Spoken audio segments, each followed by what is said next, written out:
I knew something was off when I saw their shadows move behind the curtains, flickering in the dim light of our bedroom.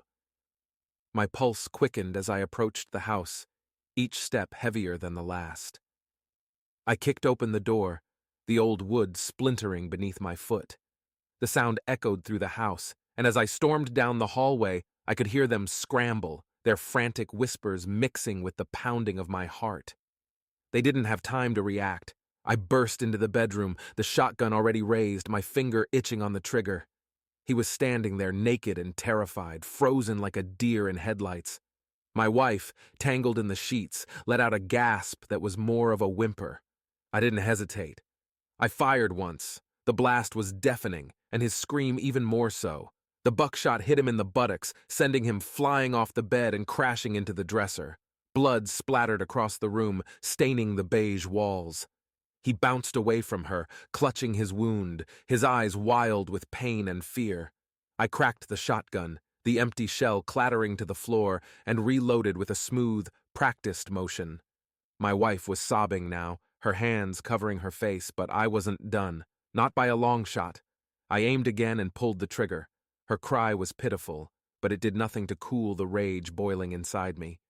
The blast tore through her shoulder, throwing her back against the headboard. She screamed, a high-pitched wail that pierced the air, but it didn't bring me any satisfaction. Not yet.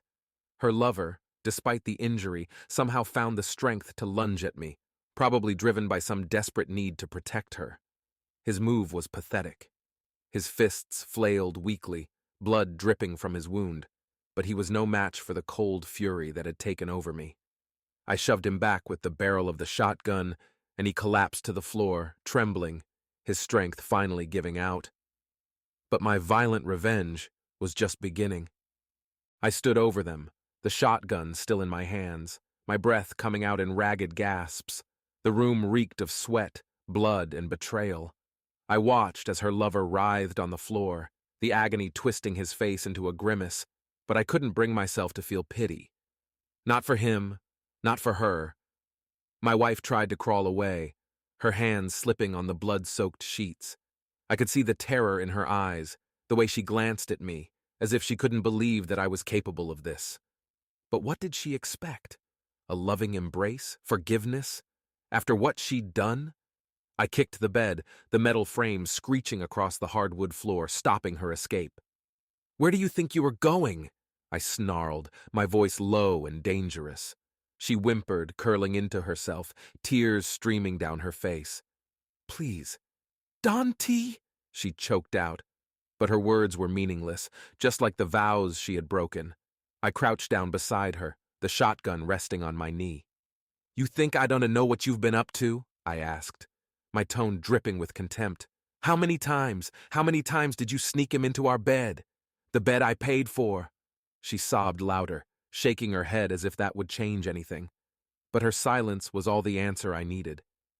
"You disgust me," I spat, standing up again, the weight of the gun heavy in my hands. I turned back to her lover, who was now trying to crawl toward the door, his blood leaving a dark trail behind him. "You don't get to leave," I said coldly, walking over and pressing the shotgun to the back of his head. He froze, his body trembling, but I hesitated. Killing him would be too easy, too quick. He needed to suffer, just like I was suffering. Instead, I reached down and grabbed a fistful of his hair, dragging him back to where my wife lay crumpled on the floor.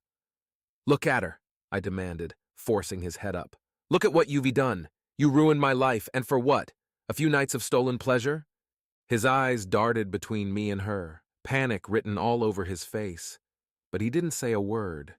Maybe he was too scared, or maybe he knew there was nothing he could say that would save him. Either way, it didn't matter. He was going to pay. But my wife, she wasn't getting off that easy either. I let go of his hair, letting him collapse to the floor beside her. The sight of them together, broken and bleeding, only fueled the fire inside me. This was supposed to be my life, my marriage. But she had thrown it all away. For him, for this worthless excuse of a man. My wife, still cradling her wounded shoulder, looked up at me with those tear-filled eyes.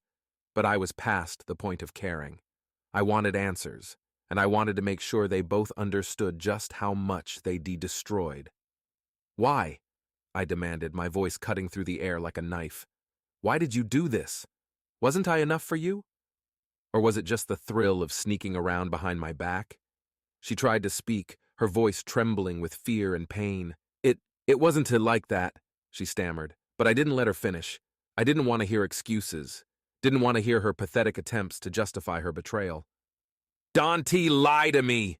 I shouted, slamming the butt of the shotgun into the floor. The sound echoed in the small room, making them both flinch. "You've been lying to me for God knows how long. How long did you think you could keep this up? Did you think I wouldn't find out?" She shook her head, fresh tears spilling down her cheeks, but I wasn't interested in her crying anymore. I wanted the truth, no matter how ugly it was. I reached down and grabbed her by the chin, forcing her to look at me. "Tell me," I hissed, my grip tightening. "Tell me why you did it." She choked on her sobs, her words barely audible. I don't know, it just happened. I'm sorry, I'm so sorry, I echoed, letting go of her and taking a step back. "You think sorry is going to fix this? You think I'll just forget about it because you are crying?" She didn't answer, just curled up tighter, as if she could somehow disappear. But there was no escape from this, from what she had done. And I wasn't done with them yet. Her lover groaned, trying to push himself up, but I kicked him in the ribs, sending him sprawling back to the floor. "Stay down," I ordered, my voice like ice. He coughed, spitting blood onto the floor, but didn't try to move again. I looked down at both of them, my mind racing. What was I supposed to do now? The thought of simply walking away, leaving them to bleed out, crossed my mind. But that wouldn't be enough. They needed to understand the full extent of their betrayal. And then, as if fate was playing some cruel joke, I heard the sound of a car pulling up in the driveway. My heart skipped a beat. Who could it be at this hour? The sudden arrival sent a jolt of adrenaline through me, and I quickly moved to the window, peeking through the curtains. The headlights illuminated the front yard, and then they went out. I couldn't see who it was, but I knew I didn't have much time. Whoever it was, they would find the door broken, the chaos ID unleashed. I couldn't let them interrupt before I finished what I started. The tension in the room thickened as the sound of footsteps approached the front door. My heart pounded in my chest, every beat echoing in my ears. I couldn't let anyone see what I'd done, what I was about to do. The door creaked open and I spun around, shotgun in hand, ready to face whoever dared to step into this nightmare. My wife gasped, her eyes widening as she heard the door open, but she didn't say a word. She knew better than to draw attention to herself now. "Hello? Anyone home?" a voice called out, hesitant and unsure. It was a man's voice, unfamiliar and cautious. I clenched the shotgun tighter, my mind racing. Who the hell was this? I didn't have much time to think. The footsteps grew louder, moving down the hallway. I could feel the tension rising with each step. The only thing that mattered now was protecting myself, making sure this intruder didn't ruin everything. As the footsteps neared the bedroom, I took a deep breath and pressed myself against the wall, out of sight. My wife's lover was still groaning on the floor, and my wife was shaking, her eyes darting between the door and me, as if she knew this was about to get worse. The door swung open, and a man stepped inside, his eyes immediately falling on the bloody scene in front of him. He was tall, maybe in his late 30s, with a clean-cut appearance that screamed professional. He froze, his face draining of color as he took in the sight of my wife and her lover, both bleeding and broken. "What the hell?" he whispered, his eyes wide with shock. I didn't give him a chance to react. Before he could even turn around, I stepped out of the shadows and shoved the barrel of the shotgun into his back. "Dante, move!" I growled, my voice low and menacing. He stiffened, his hands slowly rising in surrender. "Look, I don't know what's going on here, but shut up!" I snapped, pressing the gun harder against him. "Who are you? What are you doing here?" He swallowed hard, his voice trembling. I am just a neighbor." I heard a noise, thought something was wrong. "I didn't mean to intrude. A neighbor." Of course, the one I never bothered to know, who probably heard the shotgun blast and decided to play hero. Just my luck. "Well, you picked the wrong night to be a good Samaritan." I said coldly. Now you're going to help me clean up this mess. He nodded frantically, his fear palpable. Okay, whatever you want, just please don't hurt me. I gestured toward my wife and her lover with the shotgun. Start with them. I want you to get them up. Make sure they don't bleed all over the place. He hesitated, glancing at them with a mixture of pity and terror. Are you sure? Do it! I barked, making him jump. The man quickly moved toward my wife, helping her sit up, his hands shaking as he tried to assess her wounds. She's hurt pretty bad. Maybe we should get her to a hospital. No hospitals, I said firmly. She'll get what she deserves. Now move. He nodded again, his face pale as he turned to the lover, who was still barely conscious. The sight of him struggling to lift the man's limp body would have been almost comical if it weren't tea for the situation. As the neighbor did as he was told, I kept the shotgun trained on him, my mind racing with possible outcomes. This wasn't how I planned it. I never imagined someone else would get involved, but now that they were, I had to think quickly. But no matter what, I couldn't let any of them walk away from this unscathed. The neighbor struggled to get my wife's lover upright, his hands slipping on the blood-slicked floor. My wife whimpered as he touched her, but she didn't resist. She was too far gone, too deep in shock or fear to do anything but comply. I watched them closely, my mind working overtime to figure out my next move. This wasn't how I envisioned things. I wanted to make them suffer, to pay for their betrayal in a way they'd never forget. But now, with this neighbor involved, things were spiraling out of control. Listen, the neighbor said, his voice shaking as he tried to reason with me. You don't have to do this. We can just walk away, forget this ever happened. No one has to know. Do you think I am an idiot? I snapped, the shotgun still aimed squarely at his chest. You think I can just walk away from this? After what they've done? He flinched, his eyes flicking to my wife, then back to me. I don't know what happened, but this isn't the answer. You'll ruin your life. Please, let's just end this before it gets any worse. Worse? How could it get worse? My entire life had already been shattered. I'd lost everything that mattered because of their selfishness. But still, something about his words gnawed at the edges of my anger, made me hesitate for just a moment. Get him up, I ordered, ignoring the doubts creeping into my mind. And get her on her feet, too. The neighbor nodded, struggling to lift the half-conscious lover and dragging him toward the bed. My wife, still clutching her bleeding shoulder, stumbled as she tried to stand. She looked so pathetic, so small, like a child caught in a lie, and for a split second, I almost felt sorry for her. Almost. Once they were both standing, I backed toward the door, keeping the shotgun trained on all three of them. We're going to the garage, I said. Move! What are you planning? The neighbor asked, his voice trembling as he guided my wife and her lover out of the bedroom. You'll find out soon enough, I muttered, my eyes never leaving them. We moved slowly down the hallway, the house eerily quiet except for the shuffling of feet and the occasional groan of pain from her lover. My mind was racing, trying to figure out how to end this, how to tie up all the loose ends without leaving anything behind. When we reached the garage, I flicked on the light, illuminating the concrete floor and the rows of tools hanging on the walls. I kept the gun trained on them as I gestured for the neighbor to stop. Tie him up, I ordered, tossing a length of rope from the workbench toward the neighbor. He caught it clumsily, his eyes wide with fear. Please, we don't have to do this. Tie him up, I barked, cutting him off. Or you are next. He swallowed hard, then knelt down and started binding the lover's wrists and ankles, his hands shaking as he worked. My wife stood silently, her eyes fixed on the floor as if she couldn't bear to look at me. Good. Let her feel the weight of her choices. Once her lover was secured, I gestured toward the wall. Now her. The neighbor hesitated, glancing between my wife and me, but he didn't argue. He knew better by now. He took another length of rope and bound her hands behind her back as gently as he could, which only fueled my anger further. When he was done, I stepped forward, my eyes boring into my wife's. This is what you wanted, right? I asked, my voice low and cold. You wanted to be with him? Well, now you'll get your wish. She opened her mouth to speak, but no words came out. Her eyes were pleading, desperate, but I wasn't going to let her off that easily. I turned back to the neighbor.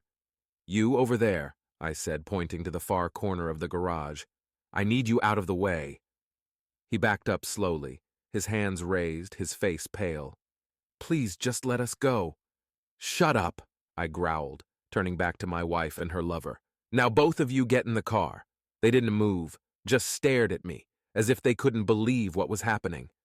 But when I raised the shotgun again, they quickly obeyed, stumbling toward the car parked in the center of the garage.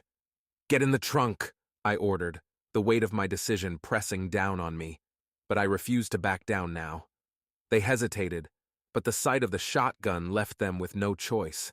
My wife's lover, still bleeding and weak, was the first to crawl into the trunk, followed by my wife, who looked back at me one last time, her eyes full of fear and regret.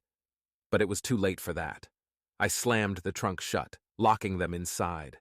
The sound echoed through the garage, final and unforgiving. I took a deep breath, trying to steady myself, but my hands were trembling, the adrenaline still coursing through my veins. The neighbor was standing in the corner, his eyes wide with horror. "What are you going to do with them?" he asked, his voice barely a whisper. I stared at him, my mind a whirlwind of emotions, rage, betrayal, guilt. But I couldn't answer him. I didn't even know what I was going to do next. All I knew was that whatever happened, there was no turning back now. The weight of what I'd done settled heavily on my shoulders as I stood there in the garage, staring at the car that now held my wife and her lover. The rage that had driven me this far was starting to cool, replaced by a cold, creeping realization. I'd crossed a line, one that I couldn't uncross, but I wasn't done, not yet. I turned to the neighbor who was still standing in the corner, his eyes wide with fear. He looked like he might faint at any moment, and part of me wanted to let him, to just leave him there and walk away. But I couldn't afford to leave any loose ends. "Get over here," I ordered, my voice rougher than I intended. He flinched but obeyed, shuffling forward, his hands still raised slightly in a gesture of surrender. What are you going to do?" he asked, his voice trembling. He glanced nervously at the car, then back at me, as if trying to gauge just how far I was willing to go. "Doesn't matter what I'm going to do," I said, my grip tightening on the shotgun. "What matters is what you are going to do." He blinked, clearly confused. "What do you mean?" "You're going to help me," I replied, stepping closer, the barrel of the shotgun lowering slightly. "You're going to make sure this doesn't come back on me, understand?" He nodded quickly, his eyes darting around the garage as if searching for a way out. But there was no escape for him. Not now. "What do you want me to do?" he asked, his voice barely above a whisper. "First, we're going to make sure they can call for help," I said, nodding toward the car. "Get some tape from that shelf, make sure it is strong enough to keep them quiet." He hesitated, then moved toward the shelf, his hands shaking as he grabbed a roll of heavy-duty duct tape. He handed it to me, avoiding my gaze. "You're going to tape their mouths shut," I said, my voice cold and detached. "Make sure it is tight." The neighbor looked at me, his face pale, but he didn't argue. He knew better.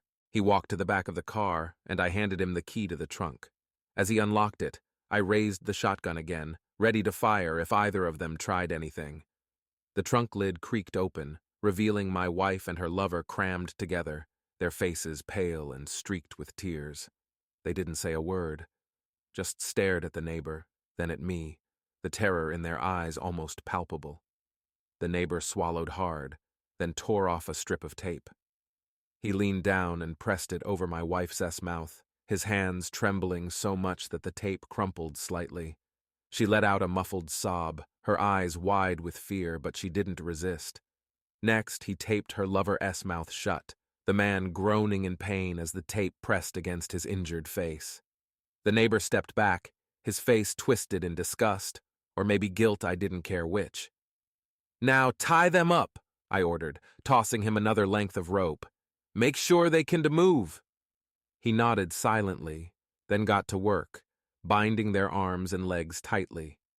My wife winced as the rope dug into her already wounded shoulder, but she didn't make a sound.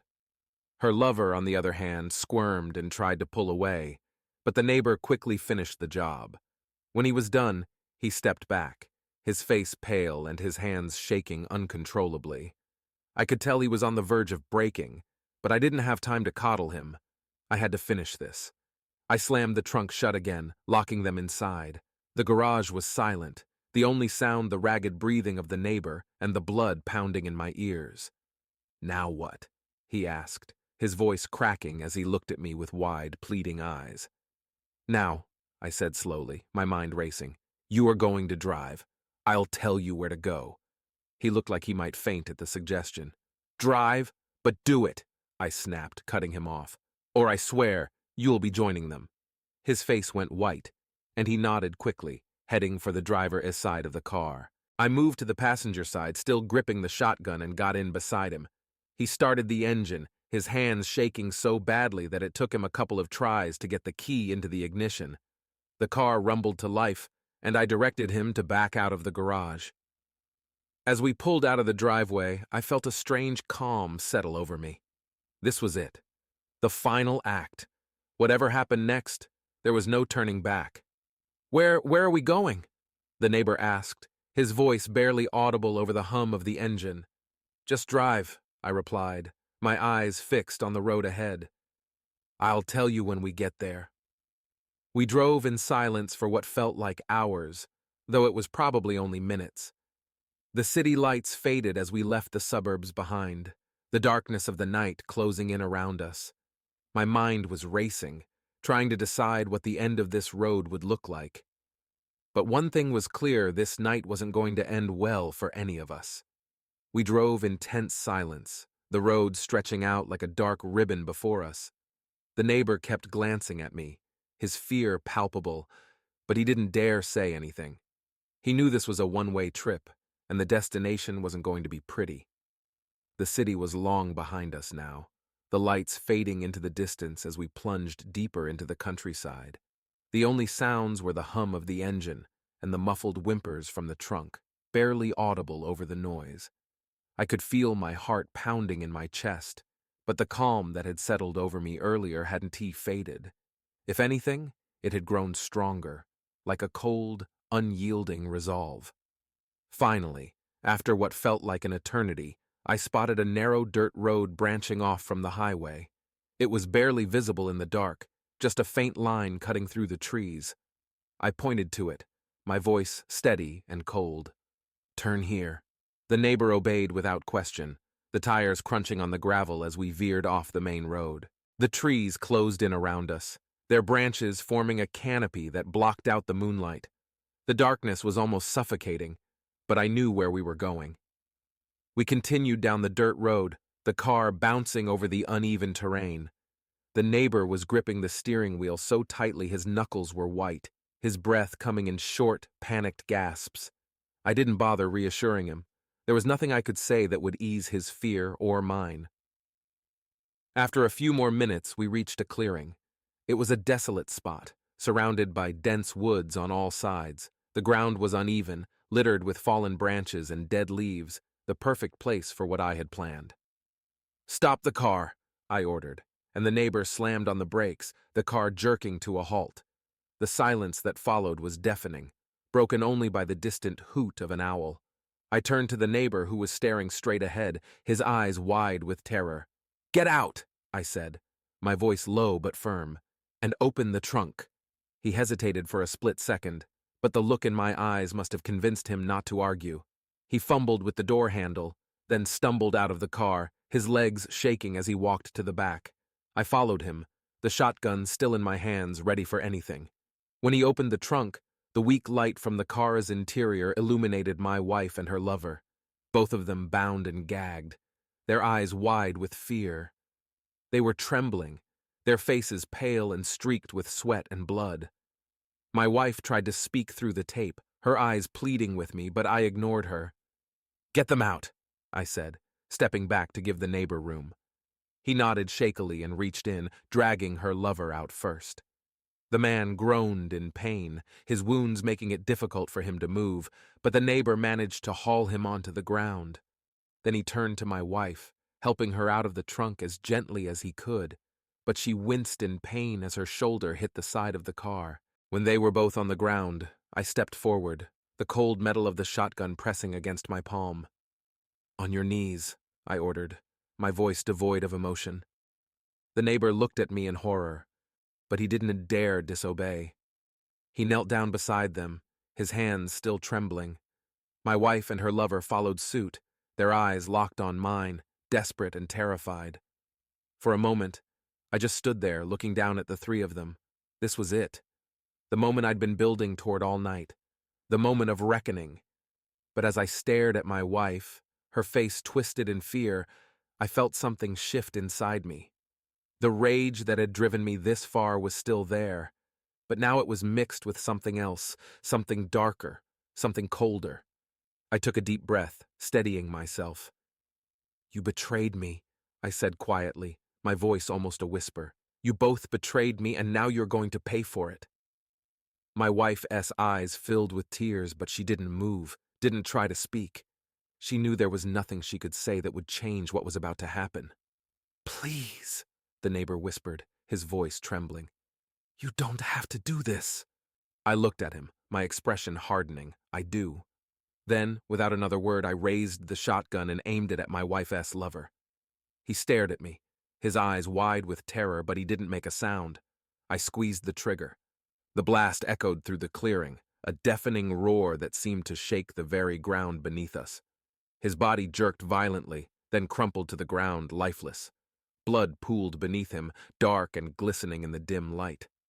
My wife let out a muffled scream, her body shaking with sobs, but I didn't look at her. I couldn't tee. Not yet. I turned to the neighbor who was staring at the dead man in horror, his face as white as a sheet. "Get rid of him," I said coldly, the words barely registering in my own mind. He looked up at me, his eyes filled with disbelief. "What?" "Get rid of him," I repeated, my voice like ice. "Bury him. Do whatever you have to do, but get him out of my sight." The neighbor nodded slowly, as if in a daze, then got to his feet and started dragging the body toward the edge of the clearing. I watched him go, my mind numb, the weight of what I'd just done pressing down on me like a heavy, suffocating blanket. But I wasn't done yet. I turned back to my wife, who was still sobbing, her tears soaking the tape on her mouth. She looked up at me, her eyes pleading, begging for mercy, but I wasn't sure I had any left to give. "You did this," I said, my voice shaking with emotion. "You destroyed everything we had." She shook her head, her eyes full of desperation, but I couldn't bring myself to care. I loved her once more than anything, but that love had been twisted, corrupted by the lies and betrayal that now lay between us. I raised the shotgun again, my hands trembling as I aimed it at her, but this time, I hesitated. I wasn't sure if I could do it, if I could pull the trigger and end her life, and everything we'd ever been to each other. And in that moment of hesitation, I heard the sound of sirens in the distance, growing louder with each passing second. The neighbor must have called the police, or maybe someone heard the gunshots. Either way, my time was running out. I lowered the shotgun, my breath coming in ragged gasps as I looked down at her, my mind racing. The sirens were getting closer now, almost deafening in the stillness of the night. This was it, the end of the road. The sirens grew louder, piercing through the stillness of the night, and panic began to claw at the edges of my mind. The flashing blue and red lights would soon cut through the darkness, and there would be no escape. I was cornered, trapped by my own actions and the relentless approach of the law. My wife looked up at me, her eyes wide with terror. But there was something else there now, something that looked like a faint glimmer of hope. Maybe she thought the police would save her, that they'd arrive just in time to stop me from doing the unthinkable. But I knew better. They wouldn't arrive in time to save her, not from what I'd already done. But maybe, just maybe, they'd arrive in time to save me from myself. I lowered the shotgun completely, my hands shaking uncontrollably. The rage that had driven me this far was ebbing away, leaving behind a hollow emptiness that I didn't know how to fill. My mind raced, trying to find a way out, but there was no way to undo what had been done. The sound of the neighbor dragging my wife's lover's body to the edge of the clearing snapped me out of my daze. He looked back at me, his face pale and streaked with sweat, his eyes wide with fear. "We need to go," he said, his voice trembling. "The police, they'll be here any second," I nodded, my breath coming in short, ragged gasps. "Get back in the car," I said, my voice barely more than a whisper. Now. The neighbor didn't need to be told twice. He quickly abandoned the body and hurried back to the car, his footsteps crunching on the gravel. I glanced at my wife one last time, her tear-streaked face etched with fear and regret, and felt a pang of something guilt, maybe, or remorse, but it was too late for that now. I followed the neighbor, slipping into the passenger seat as he fumbled with the keys, his hands shaking so badly that he dropped them twice before managing to start the engine. The car roared to life and he slammed it into reverse, backing out of the clearing with a frantic urgency that matched the rising panic in my chest. As we sped back down the dirt road, the sirens grew louder, closer, their wailing cries echoing in my ears like the final toll of a death knell. I gripped the shotgun tightly, my knuckles white, trying to calm the storm of emotions raging inside me. Fear, anger, guilt, it all swirled together, leaving me numb and confused. We hit the main road, the tires screeching as the neighbor swerved onto the pavement. The flashing lights were visible now, just a few hundred yards behind us, growing brighter by the second. The neighbor was driving as fast as he could, but I knew it wouldn't be enough. The police were closing in, and there was no outrunning them. "I can't do this!"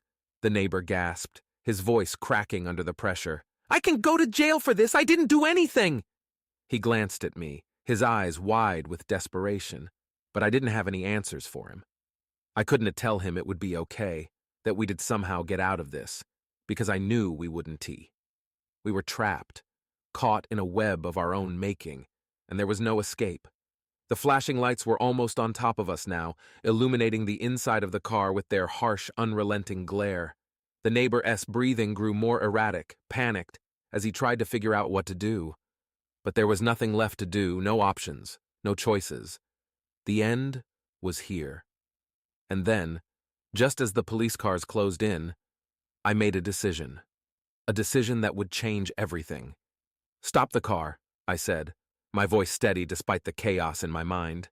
The neighbor looked at me like I was crazy, his eyes wide with disbelief. "What? Are you insane?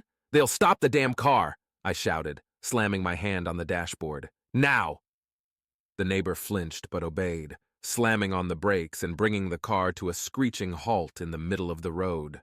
The police cars swarmed around us almost instantly, their lights flashing, their sirens blaring, as officers poured out, weapons drawn and ready. "Get out of the car!"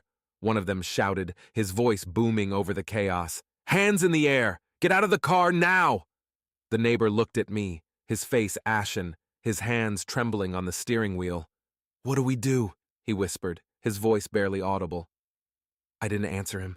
Instead, I opened the passenger door and stepped out, my hands raised above my head, the shotgun still clutched in one hand. The police officers immediately trained their weapons on me, shouting commands, their voices overlapping in a chaotic jumble. "Drop the weapon! Get on the ground! Hands where I can see them!" I slowly lowered the shotgun to the ground, letting it clatter onto the pavement. Then I knelt down, my hands still raised, and waited for the inevitable. They were on me in an instant, shouting orders as they cuffed my wrists and pushed me face first onto the asphalt. The rough surface scraped against my cheek, but I barely felt it. My mind was somewhere else, somewhere far away, where the consequences of my actions hadn't yet caught up with me. As they hauled me to my feet and shoved me into the back of a police car, I caught a glimpse of the neighbor, who was also being cuffed and led away. His eyes were wild with terror, but he didn't look at me, couldn't look at me. I couldn't blame him. The door slammed shut, trapping me in the back seat, and as the police car pulled away, the reality of what had happened began to sink in. There was no going back.